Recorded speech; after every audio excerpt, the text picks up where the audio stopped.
Afternoon students, हम लोग आज चर्चा करेंगे स्ट्रक्चर ऑफ एटम वाले चैप्टर में Bohr's model for hydrogen atom. जो टॉपिक का नाम होगा structure of atom, structure of atom. और हम लोग चर्चा करेंगे Bohr's model for hydrogen atom, hydrogen atom के लिए बोर्स मॉडल। अब है कि नील्स बोर 1913 में ही was the first person to explain quantitatively the general features of hydrogen atom structure and its spectrum। मतलब हाइड्रोजन एटम के स्ट्रक्चर का जनरल फीचर्स मतलब विशेषताएं क्या हैं और उसके स्पेक्ट्रम का वैसा नेचर क्यों है, मतलब उसका जो स्पेक्ट्रम मिला है उसको एक्सप्लेन किया है। अब जरा सा देखें कि इसके जो Bohr's model for hydrogen atom जो थे उसके वो किस पोस्टुलेट पर आधारित था, मैंने उसकी मान्यताएं क्या थी, बोर्स ने एज्यूम क्या माना, पोस्टुलेट क्या था। तो उसने कहा कि electrons revolve around the nucleus, वो तो रदरफोर्ड भी बोला था, in circular orbits with fixed radius and fixed energy, जो कि वो नहीं बोल रहे। कहा कि नहीं, सर्कुलर ऑर्बिट में इलेक्ट्रॉन मूव करेगा फिक्स्ड एनर्जी और फिक्स्ड रेडियस वाले ऑर्बिट में ही, और इसका नाम उन्होंने रखा orbit, stationery state, allowed energy state, मैंने वो जो अलाउड है उसी एनर्जी वाले में वो मूव करेगा, जहाँ मन तहाँ नहीं, अपने स्वेच्छा से नहीं। पहली बात ये तो पोस्टुलेट नंबर 1 था। पोस्टुलेट नंबर 2 था कि electron do not radiate energy with time, समय के साथ ऐसा नहीं कि इलेक्ट्रॉन की एनर्जी रेडिएट होते जाएगी, यानी चेंज होगी। रेडिएट का मतलब चेंज होना, do not change, electron do not radiate energy, इसका मतलब उसकी एनर्जी चेंज नहीं होगी with time as long as these revolve in a particular orbit. कितना भी समय तक, हम लोग जानते हैं अगर हम लोग दौड़ते रहें तो हमारी एनर्जी कम हो जाती है, थक जाते हैं। किसी भी बॉडी का, कोई बॉडी अगर चलता रहे, मूव करता रहे तो उसकी एनर्जी कम होती है कहता है। लेकिन बोर्स का कहना था किसी पार्टिकुलर ऑर्बिट में अगर इलेक्ट्रॉन मूव कर रहा है तो उसकी एनर्जी चेंज नहीं होगी, मैंने वो वहाँ से रेडिएशन रेडिएट नहीं करेगा, मैंने एनर्जी वहाँ से इवॉल्व नहीं हो। तो दिस इज वन थिंग। लेकिन but electron can jump from one orbit to another by absorbing और emitting in radiation of required energy. लेकिन इलेक्ट्रॉन जंप कर सकता है एक ऑर्बिट से दूसरे ऑर्बिट में डायरेक्ट, तो या तो एब्जॉर्ब करेगा या इमिट करेगा रेडिएशन रिक्वायर्ड एनर्जी का। रिक्वायर्ड एनर्जी क्या होता है, अगर इलेक्ट्रॉन लोअर एनर्जी यानी E1 से, यानी इस ऑर्बिट से, नीचे वाले ऑर्बिट से अगर बाहर वाले पर जाए, यानी लो एनर्जी से हाई वाले पर जाए, तो इस दोनों का जो डिफरेंस है डेल्टा E, E1 से E2, यानी फाइनली उसको E2 में जाना है, सेकंड वाले ऑर्बिट में जाना है, फर्स्ट ऑर्बिट से में था, तो जहाँ जाना है जहाँ था, दोनों का डिफरेंस E2 माइनस E1, उसको हम लोग डेल्टा E से लिखेंगे। इसका जितना वैल्यू होगा that much of energy it will absorb. एकाएक इतना एनर्जी झटके में लेगा, कंटिन्यूसली नहीं लेगा, थोड़ा करके लेगा, एक झटके में इतनी एनर्जी लेगा और यहाँ से फर्स्ट वाले से सेकंड ऑर्बिट में चला जाएगा। ये हुआ एब्जॉर्ब करना। लेकिन अगर ऊपर से नीचे आए, मान लो सेकंड से फर्स्ट में आए, तो हायर एनर्जी से लोअर में एनर्जी, तो बाकी का एनर्जी वो क्या करेगा, इमिट करेगा। इसका मतलब है कि रेडिएशन उसको एब्जॉर्ब करना है लोअर से हायर वाले में जाने के लिए, हायर से लोअर वाले में इमिट करना है। तो वो जो रेडिएशन इमिट होगा या एब्जॉर्ब होगा उसकी फ्रीक्वेंसी कितनी होगी, कितने फ्रीक्वेंसी का रेडिएशन एब्जॉर्ब किया। तो तीसरा पॉइंट है frequency of radiation. Frequency of radiation, कौन सा रेडिएशन, जिस रेडिएशन को एब्जॉर्ब किया है या इमिट किया है, एब्जॉर्ब और इमिटेड, कब, during jumping is given bye, सीधा लिखिए किताब में, और दूसरा वर्ड है बट अभी जंपिंग आसान होता है तुम्हारे लिए। Is given by nu equal to delta E by H क्या है, प्लैंक्स का कांस्टेंट, डेल्टा E क्या है, डिफरेंस इन एनर्जी। अभी तुरंत बताया कहाँ से कहाँ जा रहा है, जहाँ था उसकी एनर्जी E1, जहाँ गया E2, दोनों का डिफरेंस होगा E2 माइनस E1 यानी डेल्टा E। अगर मान लो सपोज करो कि अगर ये E1 में था और E2 में गया, E2 की एनर्जी अधिक है तो अधिक वाले में कम हो रहा, माचा की निगेटिव साइन नहीं है, डिवाइडेड बाय H। ये तीसरा पॉइंट। चौथा पॉइंट है अच्छा एक बात और बता दें कि हम लोग सब जानते हैं कि इलेक्ट्रॉन्स रिवॉल्व होता है सर्कुलर पाथ में, और सर्कुलर मोशन में, सर्कुलर पाथ में सर्कुलर मोशन में है, सर्कुलर मोशन में जब कोई पार्टिकल मूव करता है तो उसका मोमेंटम या वेलोसिटी, उसका वेलोसिटी का भी नाम होता है एंगुलर वेलोसिटी, उसके मोमेंटम का भी नाम होता है एंगुलर मोमेंटम। और लीनियरली मैंने एकदम सीधे रोड पर जब हम चल रहे हैं तो इस मोशन का नाम होता है लीनियर मोशन, वेलोसिटी का नाम होगा लीनियर वेलोसिटी, मोमेंटम का नाम होगा लीनियर मोमेंटम। तो लीनियर मोमेंटम सभी जानते हो मास इनटू वेलोसिटी mv होता है mv। बट यहाँ इलेक्ट्रॉन तो मूव कर रहा है सर्कुलर पाथ में, इसका मोमेंटम जो है एंगुलर मोमेंटम कहलाएगा। और एंगुलर मोमेंटम जो है, एंगुलर मोमेंटम का वैल्यू होता है I इंटू ओमेगा। I है मोमेंट ऑफ इनर्शिया, फिजिक्स में पढ़ोगे I का वैल्यू होता है m इंटू आर स्क्वायर, और यहाँ पर E दे सकते हो क्योंकि इलेक्ट्रॉन का मास है।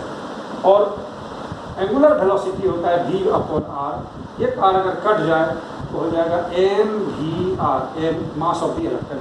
यानी एंगुलर मोमेंटम का एक्सप्रेशन होता है mass into velocity into radius. Angular momentum इस फॉर्मूला से निकलता है। अब क्या है, चौथा पॉइंट है angular momentum, angular momentum of an electron, of an electron in a stationary state,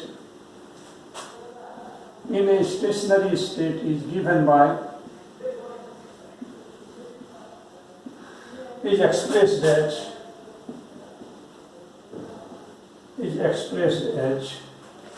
m_e_v_r। ये तो रेगुलर मोमेंटम का एक्सप्रेशन है, n इंटू h अपॉन 2π, जहाँ पर where n is equal to 1 2 3 4 etcetera etcetera. इसका मतलब ये हुआ इलेक्ट्रॉन उसी ऑर्बिट में घूमेगा, स्टेशनरी स्टेट में घूमेगा जहाँ पर उसका मास, उसका वेलोसिटी और रेडियस तीनों गुना करके जो एंगुलर मोमेंटम है उसका वैल्यू निकलना चाहिए h अपॉन 2π का इंटीग्रल मल्टीपल, यदि 1 इंटू इतना या 2 इंटू इतना या 3 इंटू इतना जहाँ होगा उसी पर वो मूव करेगा। ये चार इंपॉर्टेंट पॉइंट थे, पोस्टुलेट्स थे बोर्स मॉडल के।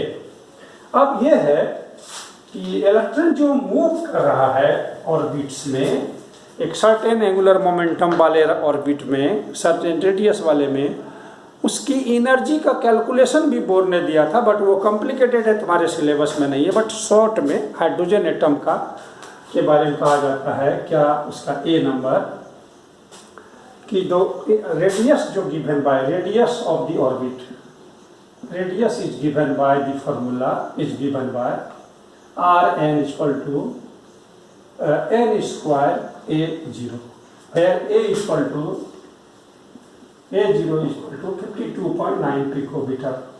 अब n का वैल्यू बैठाते जाओ। इससे भी पहले ये कहा जाए कि हाँ ये है, इससे भी पहले एक पॉइंट ये रहा है, ये बी पॉइंट, ये पॉइंट बी है। ए पॉइंट पे ये है कि स्टेशनरी स्टेट्स को नंबर किया गया है, n equal to 1 2 3 4 etcetera. Stationary states have been numbered, माने n इक्वल टू 1 माने सबसे नज़दीक वाला, न्यूक्लियस के सबसे नज़दीक जो ऑर्बिट है वो वाला, सबसे नज़दीक, नियरेस्ट टू द न्यूक्लियस, पहला वाला n equal to 1, n equal to 2 second वाला, n इक्वल टू 3 थर्ड वाला, n इक्वल टू 4 फोर्थ वाला। तो इस तरह से नंबर किया गया है। इसको प्रिंसिपल क्वांटम नंबर भी बोलते हैं, आगे चल के हम लोग देखेंगे इसको, हम लोग प्रिंसिपल क्वांटम नंबर भी चर्चा करते हैं।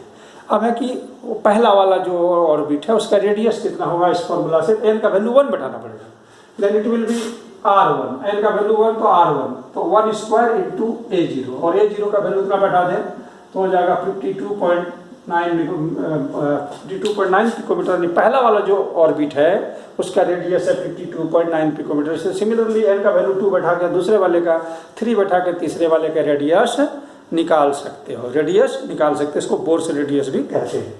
उसके बाद एनर्जी, तीसरा पॉइंट है energy.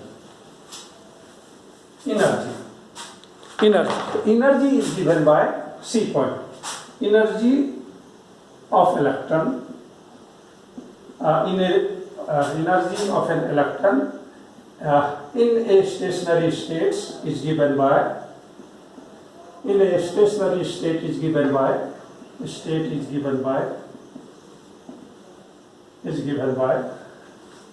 E n equal to minus R H 1/n² joule. ये आर एच क्या है, रिडबर्ग कांस्टेंट, इतना जूल, जहाँ पर कि आर एच का है नाम है, वैल्यू है 2.18 इंटू 10⁻⁻18 जूल, और इसका नाम है Rydberg constant, Rydberg constant, RYD, Rydberg constant, Rydberg constant. अब है कि n का वैल्यू उठाते जाओ, एनर्जी मिल जाएगा। जैसे पहला वाला का वैल्यू है फर्स्ट ऑर्बिट का एनर्जी, इसका वैल्यू हो गया 2.18 इंटू 10⁻⁻18 और 1/1², तो इतना ही हो गया, तो इतना ही जूल हो गया। सिमिलरली 2 बैठा दो तो यहाँ 1/2² 4 से इसको डिवाइड कर दो, उतना हो जाएगा। थर्ड वाले का इस तरह से निकल जाएगा, तो एनर्जी निकल गया। अब सवाल उठता है कि एनर्जी माइनस में क्यों निकला, ये एक्सप्रेशन बोर्ड ने आखिर ऐसा क्या सोच के दिया। Why the energy of an electron is negative? Electron इसकी निगेटिव है। तो कहता है n का वैल्यू 1 2 3 मैंने सबसे न्यूक्लियस से सबसे नज़दीक वाला 1, उसके बाद वाला 2 3 4 5 अगर बढ़ते चले जाएं तो न्यूक्लियस से बहुत दूर चले जाएं, बहुत दूर, तो n का वैल्यू जब इन्फिनिटी देंगे तो इसका मतलब इलेक्ट्रॉन को एटम से इतना दूर भगा दिए कि समझो एटम हमारा आयोनाइज हो गया, मतलब it has lost its electron. तो आयोनाइज्ड फॉर्म में इसको n का वैल्यू इन्फिनिटी रखेंगे, कभी न्यूमेरिकल बनाना हो कि आयोनाइजेशन किया गया, इसका मतलब इलेक्ट्रॉन को n इक्वल टू इन्फिनिटी में डाल दिया गया है। तो कहता है जब when it is far away from the nucleus, यानी n का वैल्यू जब इन्फिनिटी है, then this electron is not experiencing either any force of attraction और any force of repulsion, free है। तब उसका एनर्जी साइंटिस्ट लोगों ने आर्बिट्रेरली जीरो मान लिया, जीरो जीरो, कहा कि जीरो, कोई फोर्स ऑफ अट्रैक्शन नहीं, कोई फोर्स ऑफ रिपल्शन नहीं, इसका energy zero. But as soon as it is coming to the nearer to the nucleus, जैसे जैसे थोड़ा नज़दीक लाएंगे और ये महसूस होगा कि अब ये न्यूक्लियस से कुछ अट्रैक्शन फील करने लगा, तो अट्रैक्शन से स्टेबिलिटी मिलती है और एनर्जी कम होती है। तो जीरो से यदि कम होगा तो कहाँ जाएगा, निगेटिव। दैट्स व्हाई इसकी एनर्जी इज नेगेटिव। ये है चौथा पॉइंट। डी पॉइंट क्या है कि डी पॉइंट ये है, point D, the energy of ions,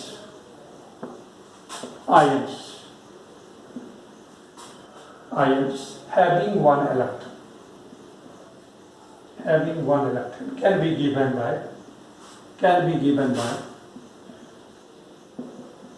जैसे कि हीलियम आयन,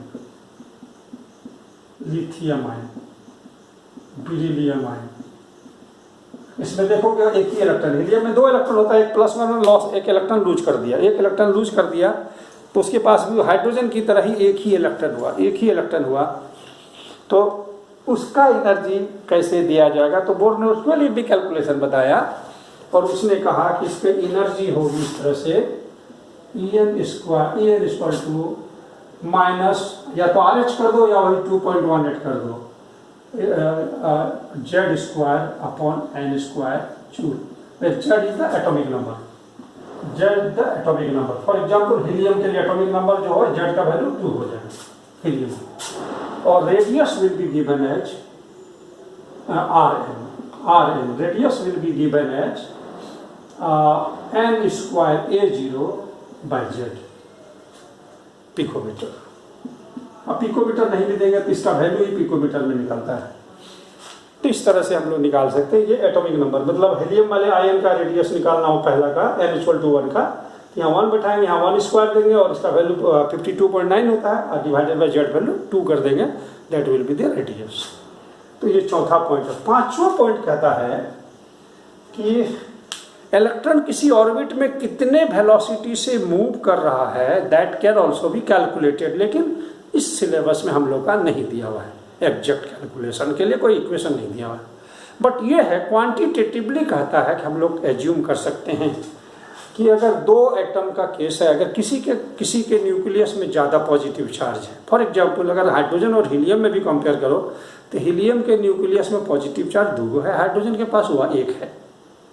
तो कहता है कि इलेक्ट्रॉन्स की वेलोसिटी इंक्रीज कर जाएगी या will move faster if the positive charges in the nucleus is more, यानी न्यूक्लियस में पॉजिटिव चार्ज मोर है तो इलेक्ट्रॉन की वेलोसिटी ज़्यादा होगी। कारण क्या है इलेक्ट्रॉन को ज़्यादा पॉजिटिव चार्ज रहेगा तो ज़्यादा अट्रैक्ट करेगा अंदर तरफ न्यूक्लियस की तरफ। बैलेंस करने के लिए उसको तेज मोशन में जाना पड़ेगा, जितना फास्ट मूव करेगा उतना उस पर सेंट्रीफ्यूगल फोर्स लगेगा in order to balance the force of attraction.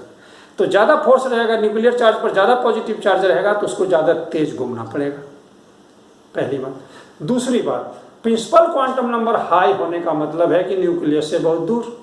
Principal quantum number 1 सबसे नजदीक वाला ऑर्बिट, 2 उसके बाद 3 उसके बाद 4।